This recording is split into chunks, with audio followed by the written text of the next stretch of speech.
This is the Beretta 1301 Tactical.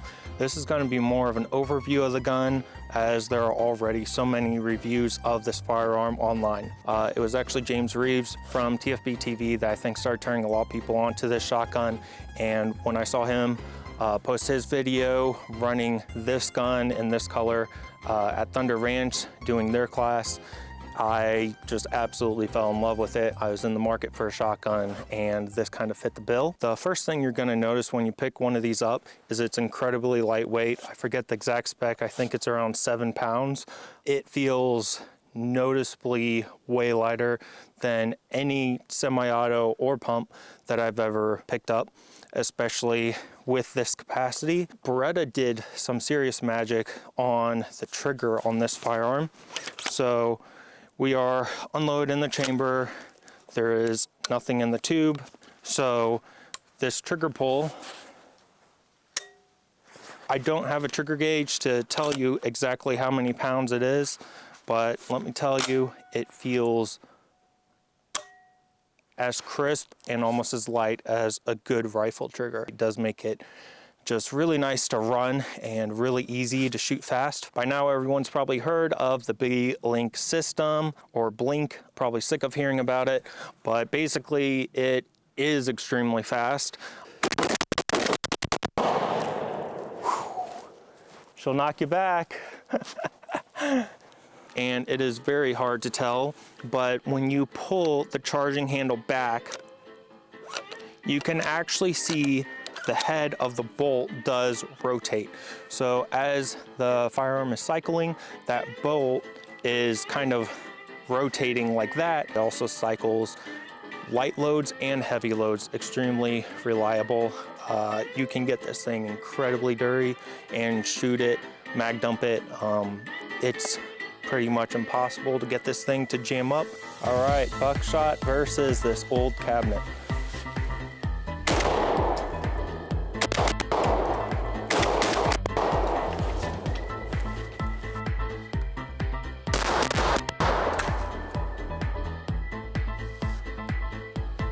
Is that all of them? That wasn't all of them.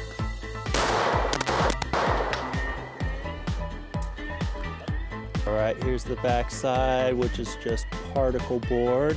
Significantly more devastating.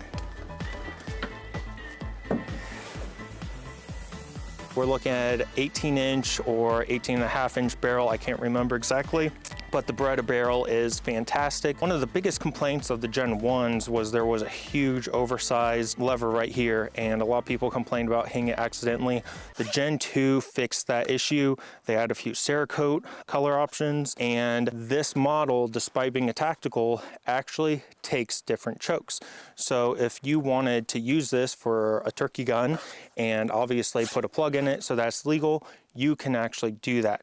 The Gen 3s or whatever they're selling now actually do not have removable chokes. Factory furniture on this shotgun is really nice. It is, of course, plastic, composite, but the stippling is really, really nice. It's super grippy. It feels amazing in the hand. We have oversized controls here, which are all very nice, easy to hit, and I personally don't have an issue with hitting anything accidentally. The ghost ring sights are really nice. They're, I believe, a little bit larger than the Benelli M4, and I do really like the safety position. Some people put it at the back of the trigger guard, which I'm also a fan of. Mossberg, I know, puts it up on top. It's really just kind of personal preference. The Gen 2s of this shotgun actually came with a more traditional shaped stock on it, which had the same nice aggressive texturing that we have on the foregrip. I replaced this with the Mesa Tactical stock, which is what ships now on, I believe, their LE versions or their current tactical versions. The reason I didn't buy that shotgun was, one, I wanted this color, which was only available in the Gen 2, and then also did not have interchangeable chokes, and I wanted this to be more of a multi-purpose shotgun. All right, pull. There we go. Pull. There we go. Pull. Pull. Yeah, pull. Pull. Not bad for a tactical shotgun with a 18-inch barrel. So I really didn't want to call this 5 things I love, 5 things I hate about my Beretta or something like that, because I hate those types of videos. But this has been somewhat of a love-hate relationship with this firearm.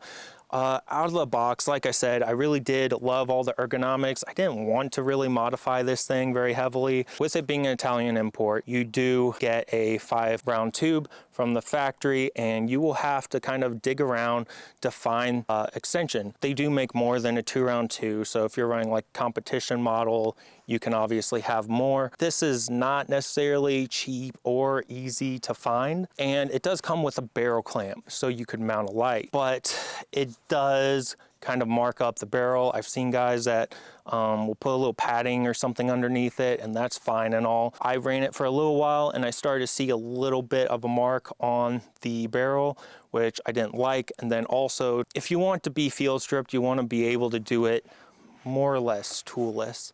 So having an Allen key kind of defeats the purpose of that. And out the box, I do really like the ergonomics. So, you know, isn't my fault if I complain that I can't mount a light on here. Maybe it is, but I did not want to put like the Magpul stock on here. I wanted to keep the Beretta forend. Another minor complaint I had was the shell carrier. So if you look, my shell carrier is in the up position because I swapped out the factory one for the Pro shell carrier, which I sort of feel like should come on all the 1301s. Maybe it's just me, but I always had issues with my thumb getting pinched as I would load the tube. Kind of a difficult part to find. You'll have to kind of sign up for notifications and wait for a while, but it is worth it if you run into that issue. The biggest complaint I have about the 1301 Tactical Gen 2 is the stock. So I really did want a pistol grip stock, and currently I believe Mesa Tactical is the only one that makes an aftermarket one for it. I really like the feel. It reduces the recoil. It just handles really nicely. And as you can see, I had it kind of Cerakoted this OD green to match the forend and the rest of the furniture. When I actually went to install this, I believe I was missing a washer, unless I was just dumb and lost it. But Mesa Tactical sent me out some more hardware. The instructions are written in universal terms, so it's not written specifically for a 1301, but I always have had an issue with the stock kind of coming loose or rotating. Of course, I don't want to use Loctite on this, because you're dealing with plastic and an aluminum receiver, and you don't want to damage either of those. So you have to be very delicate, but also really trying to get on there tight because the recoil will just knock it loose. I don't know, this is probably a me problem, but it just kind of makes it annoying that every time I shoot this shotgun, I have to worry about taking things back apart and tightening them back up. To kind of sum things up, the 1301 is a fantastic semi-auto shotgun.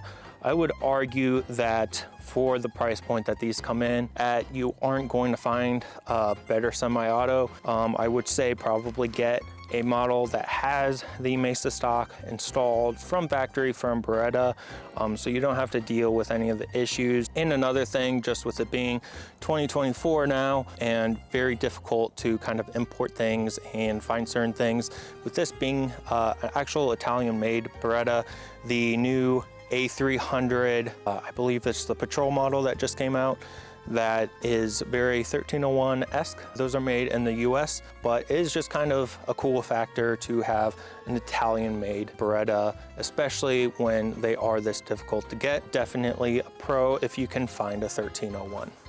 We're in an abandoned house on private property, and we're going to find out what kind of over-penetration you're gonna get out of Buckshot. These walls are not insulated, but it'll still give us a little bit of an idea.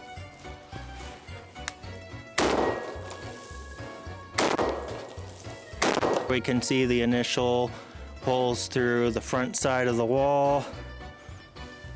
All right, and here's the back side of the wall. So as beat up as this wall was before, the boards were not hanging off like this before. You can see some pretty decent sized holes through the backside here too. and kind of right there from the angle. Fucking hell, I cannot speak.